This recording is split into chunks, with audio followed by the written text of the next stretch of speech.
एका चिन्हावरती निवडणुका लढवायचा किंवा काय. आज आमचे राष्ट्रीय अध्यक्ष अजितदादा पुण्यामध्ये गेले 3 दिवस आहेत.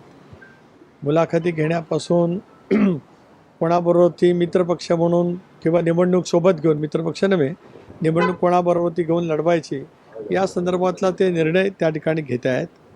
गेल्या अनेक वर्षामध्ये पुणे पिंपरी चिंचवडच्या सगळ्या निवडणुकीमध्ये राष्ट्रवादी काँग्रेस पक्ष एकत्रित असताना एक हाती निवडणूक जिंकण्यामध्ये अजितदादांचा सिंहाचा वाटा आहे. त्याच्यामुळे त्यांना पुणा पिंपरी चिंचवडच्या प्रत्येक प्रभागाची, तिथल्या प्रत्येक उमेदवारांची पूर्णपणाचा माहिती असलेले ते नेते आहेत. स्वाभाविकपणाने आता कोणाबरोबर काय करावं, निवडणुका कशा लढवाव्यात त्याचा निर्णय त्या ठिकाणी ते घेतील. आता निवडणूक आणि एकत्रित येणं किंवा आपण काय म्हणालात मर्जर, काय काय आपण शब्द वापरला, एकत्र येण्यासंदर्भात किंवा मर्ज करून आता त्याचा काय संबंध येतो इथे. आता ज्यावेळेला एखादी निवडणूक लढली जात असते, आता आपण पाहिलं की मुंबईमध्ये काल जयंतराव पाटील उद्धवजींना भेटायला गेले.